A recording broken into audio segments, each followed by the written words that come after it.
Halo, apa kabar teman-teman mahasiswa-mahasiswi Stekom semuanya? Nggak terasa ya, 1 minggu sudah berlalu dan kita ketemu di kuliah sesi yang ketiga. Teman-teman, kuliah sesi ketiga ya. Di kuliah sesi ketiga ini adalah kuliah sesi terakhir kita ya. Jadi di sini eh, dari sisi mata kuliah akuntansi bisnis akan selesai di kuliah sesi ketiga ini. Tapi tetap pembelajarannya tetap harus kita lakukan ya, bisa by diskusi lewat WhatsApp ke Pak Beni gitu ya, di Japri, atau mau lewat di komen juga boleh ya. Tapi lebih bagus Japri aja lewat Pak Beni ya, WhatsApp ya, ke nomor WhatsApp Pak Beni 0821410657.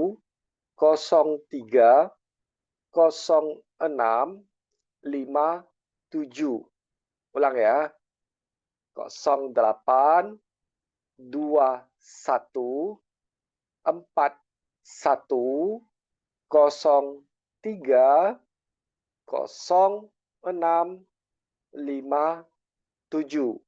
ya.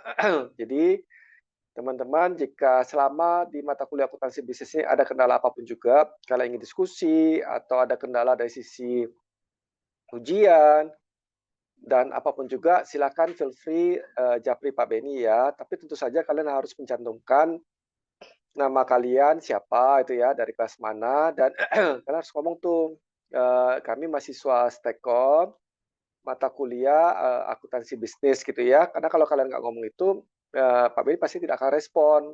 Ya, paling lama Pak Beni pasti akan respon kalian 1 kali 24 jam ya.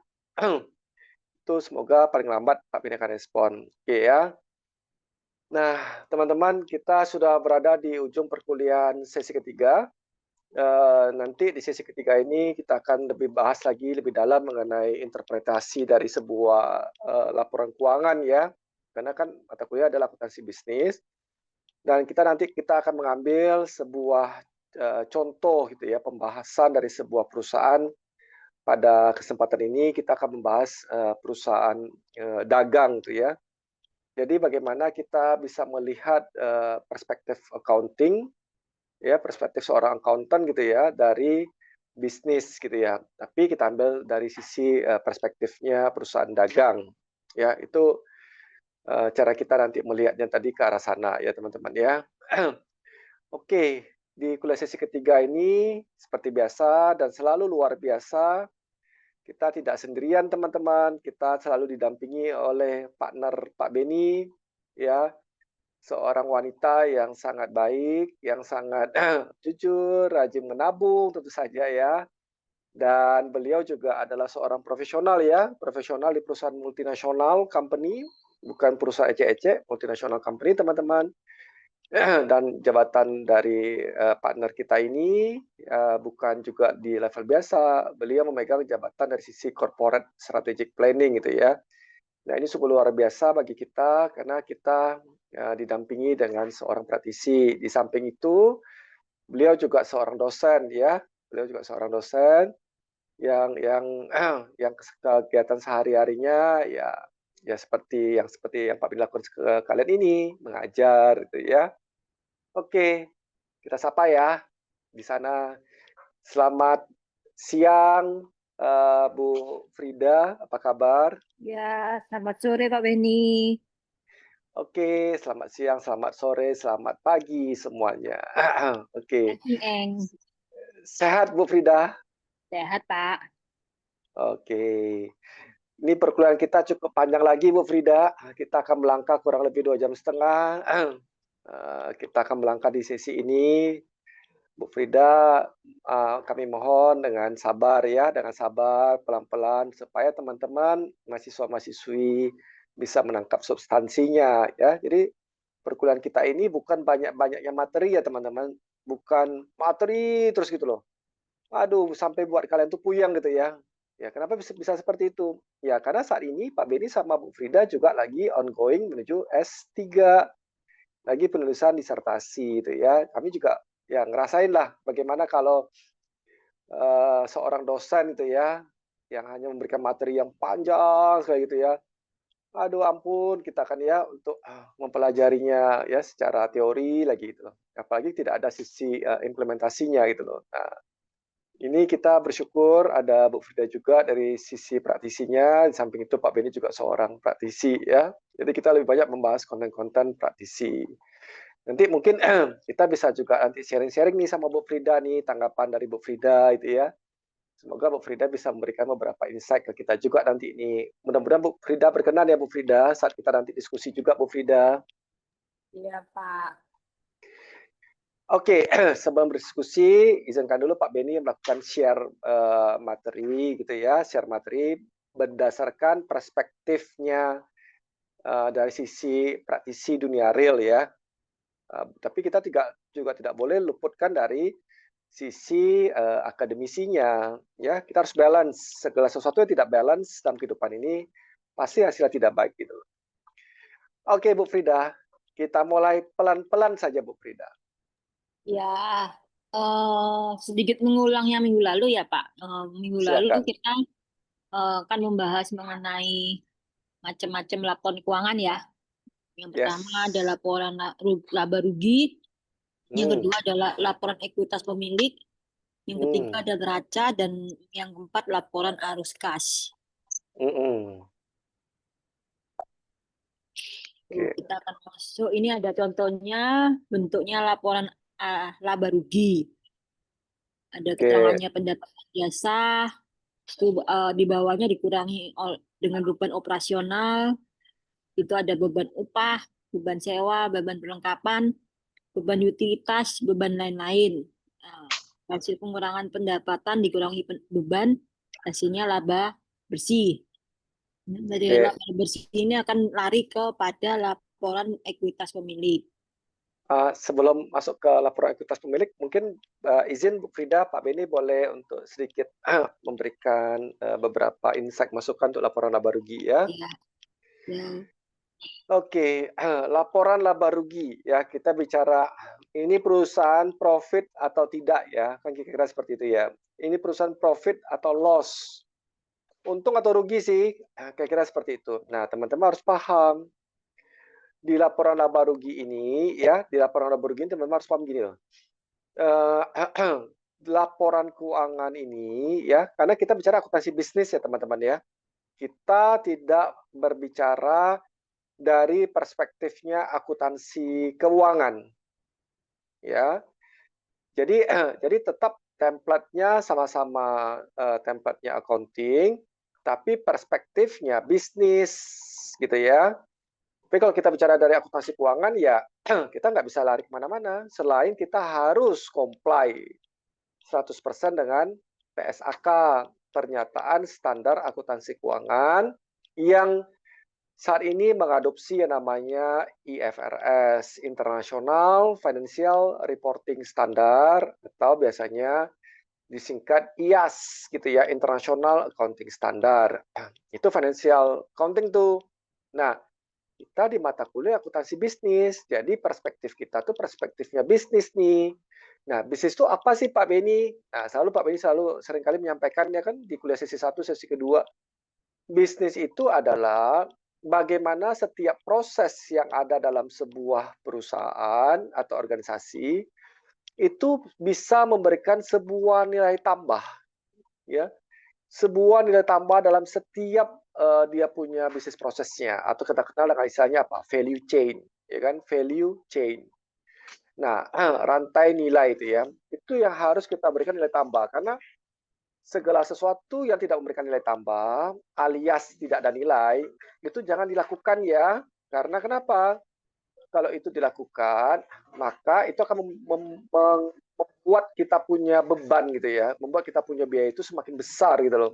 Nah, kalau beban atau biaya kita tinggi, maka akhirnya perusahaan kita tidak kompetitif. Nah, makanya kita harus bisa memastikan setiap bisnis proses kita itu harus ada memiliki nilai tambah, baik dari sisi di operasional, di produksi gitu ya, ataupun di jasa, ataupun di back office. Kalau tidak ada nilai tambah, maka proses tersebut kita harus hilangkan. Contoh ya, contoh. Ini penting nih karena kita masuk ke laporan laba rugi ya. Contoh gini, Seringkali kadang-kadang, Pak Beni melihat ya di pengalaman pribadi ya, pengalaman pribadi tadi itu pada saat Pak Beni memimpin di sebuah organisasi atau di perusahaan ya. Nah, seringkali, eee, teman-teman atau, tim-tim, accounting gitu ya, tim accounting, tim finance gitu kan, mereka memiliki kertas kerja di Excel teman-teman. Kertas kerja di Excel itu yang dari itu ya, kalau boleh dibilang dari kolom A gitu ya, sampai kolom paling ujung terakhir sekali gitu ya. Kolom apa tuh? Kolom ZZ atau kolom apa yang terakhir itu? Dari nomor 1 sampai nomor berapa berapa ratus ribu baris ke bawah itu ya. Terus Pak tanya itu loh, sheet 1, sheet 2, sheet 3, habis itu penuh dengan semua rumusnya. Ada VLOOKUP gitu kan, ada pakai pivot, pakai apa, aduh pakai makro.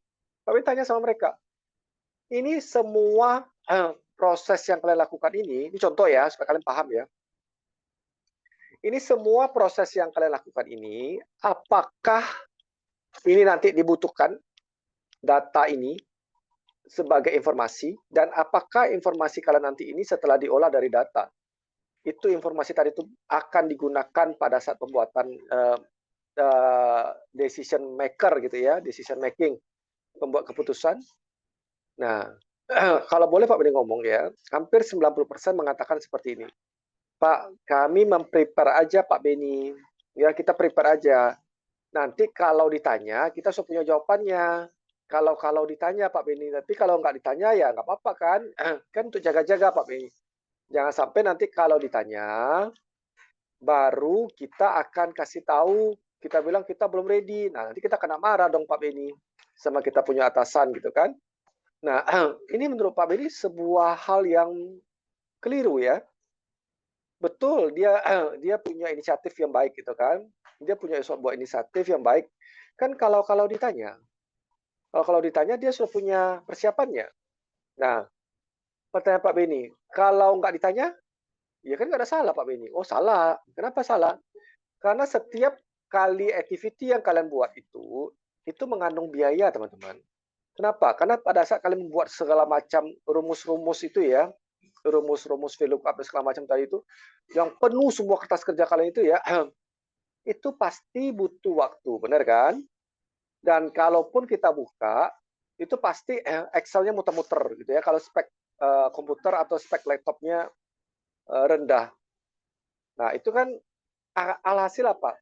Waktu kalian itu habis untuk membuat sebuah data, ya, sebuah hal, tapi kenyataannya adalah kalian sendiri tidak memastikan bahwa data tadi itu pasti akan kita digunakan gitu loh.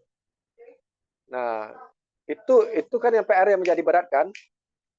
Nah, untuk itu menurut Pak Beni, sebaiknya kalau bisa ya, sebelum kalian mau membuat sebuah proses ya, proses analisa tadi itu sebaiknya kita harus pastikan dulu sama kita punya atasan, Pak, Bu, ya. Nanti kira-kira informasi apa yang kira-kira Bapak atau Ibu butuhkan, ya, untuk pengambilan sebuah keputusan. Nah, itu kita harus paketin dulu di awal. Nah, tapi Pak Beni, atasan kami orangnya galak, atasan kami orangnya pemarah Pak Beni. Sebenarnya nggak ada atasan yang pemarah, itu nggak ada. Atasan yang galak itu nggak ada. Pak Beni nggak percaya, ada tuh atasan yang pemarah, yang galak, yang suka marah-marah. Itu karakternya seperti itu, teman-teman. Itu semua berpulang ke diri kita ya. Kalau kita bisa beradaptasi, kalau kita bisa menyesuaikan diri, ya oke lah. Apakah atasan tadi itu setiap detik dia marah terus? Iya Pak Beni, setiap detik dia marah terus. Waduh, kalau setiap detik dia marah terus berarti dia berbahaya kesehatannya kan? Tinggi tingkat resiko penyakitnya tuh. Nah, sebaiknya sebelum kalian melakukan segala sesuatu, komunikasikan dulu dengan atasan. Oke, Ibu butuh informasi apa? Itu step 1 ya. Jangan bicara data dulu, data yang mana jangan.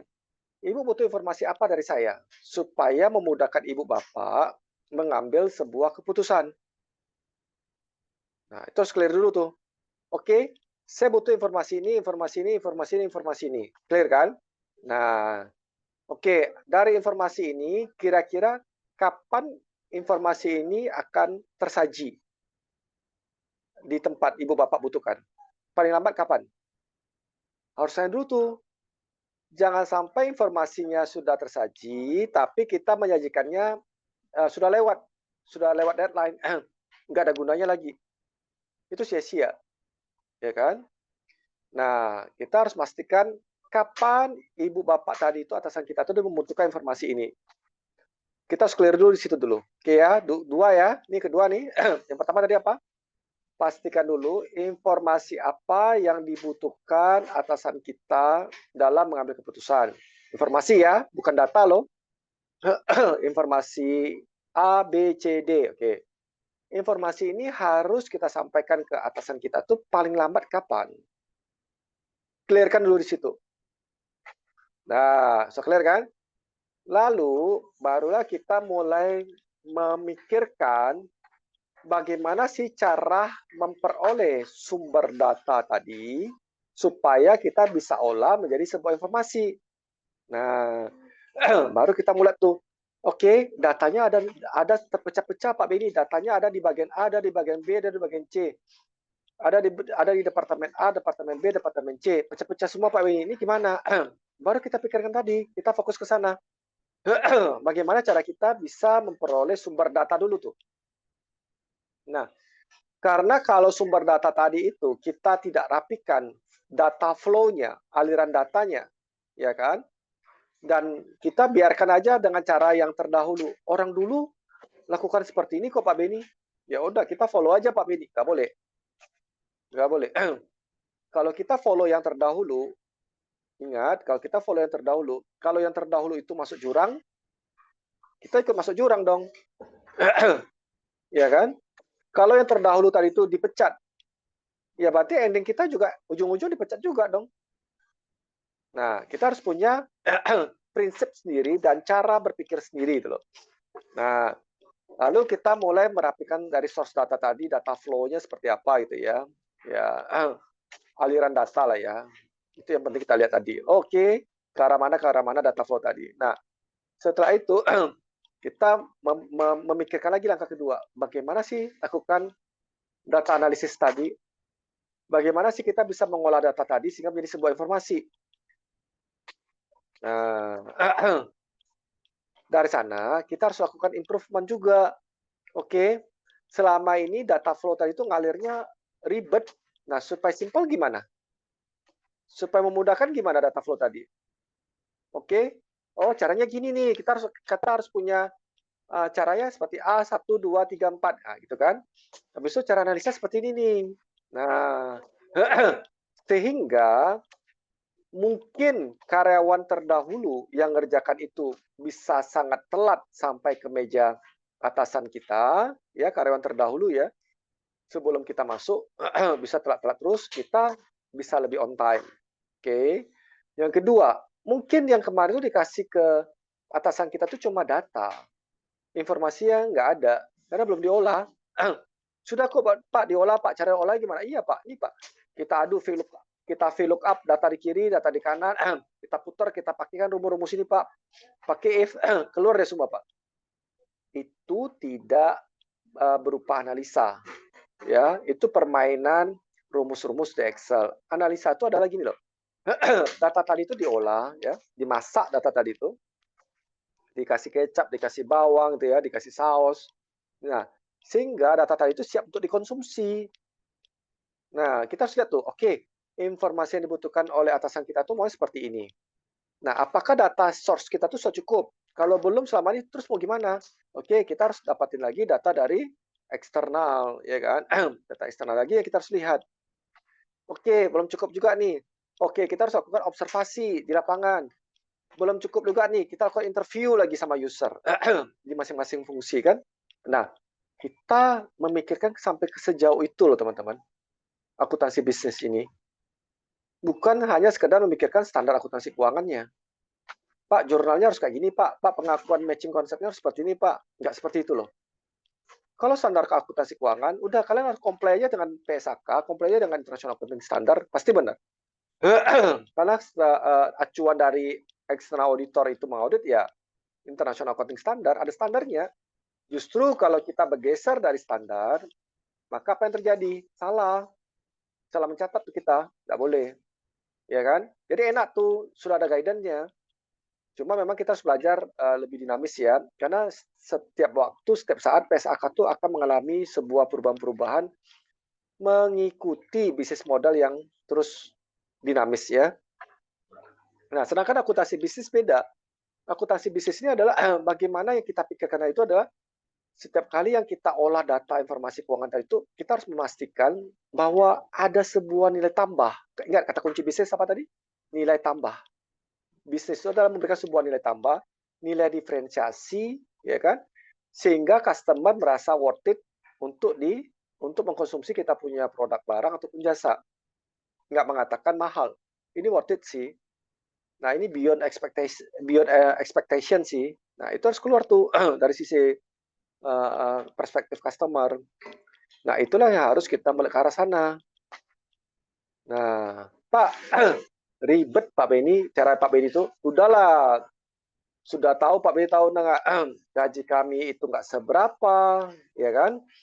Gaji kecil, Pak Beni minta kami lakukan A, B, C, D, F, G. Aduh, Pak Beni, udah untung kami bisa kerjakan ini dengan gaji yang terbatas kayak ini. Ini pun kami stres loh. Ya, kalau itu teman-teman punya cara berpikirnya, menurut Pak Beni harus diubah ya, karena nggak tepat. Jadi, saran Pak Beni sebenarnya adalah dimanapun kita bekerja, jangan di-compare ya, jangan di-compare antara job desk dengan gaji yang kita terima. Nggak bisa. Ya, nggak bisa. Karena kalau kalian meng-compare antara job desk dengan gaji yang diterima, kalian sendiri tuh tidak akan pernah mengalami sebuah terobosan. Kenapa? Karena kita pasti akan merasakan selalu nggak cukup tuh gaji, selalu kurang. Dan kita pasti selalu berpikiran bahwa job desk-nya sudah overlapping, sudah bukan tanggung jawab kita lagi, sudah kemana-mana gitu loh. Nah, kalau teman-teman memiliki cara berpikir seperti itu berat tuh melangkah, sangat berat, sangat berat.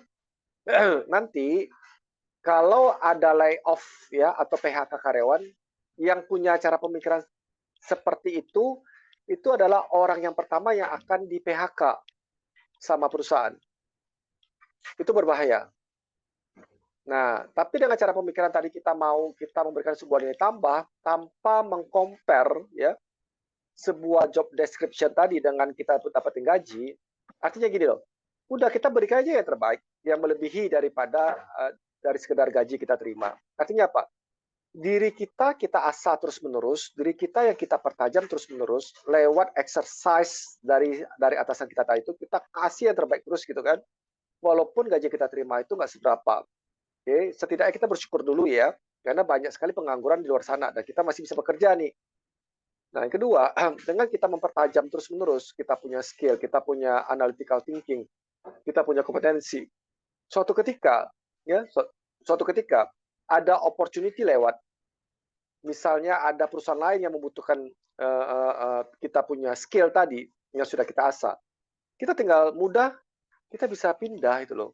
Berarti masuk Pak Beni suruh pindah, bukan maksudnya suruh pindah. Tapi artinya apa? Kalau kita sudah memberikan yang terbaik ya, dimanapun kita berada. Hanya saja organisasi kita ini belum bisa menghargai kita. Ya, hati-hati ya, menghargai itu maksudnya adalah gini loh. Oke, dia punya keterbatasan dalam pemberian gaji ke kita karena memang bisnisnya masih small ya, small business ya. Tapi setidaknya kita direspek di perusahaan tersebut. Kita didukung untuk terus bertumbuh di perusahaan tersebut. Nah, itu luar biasa perusahaan itu. Itu yang harus kita cari dibandingkan kita memperoleh gaji yang sangat besar gitu ya. Tapi kita dianggap tidak ada di perusahaan itu. Untuk apa? Pak, tapi kan kita butuh uang, Pak. Kita butuh makan, betul. Tapi kalian harus ingat ya, career development ya, itu tidak bisa hanya kita bicara dari sisi short term. Jadi artinya gimana? Kita berbicara balance. Kita butuh makan, yes, dan kita juga butuh bertumbuh nih.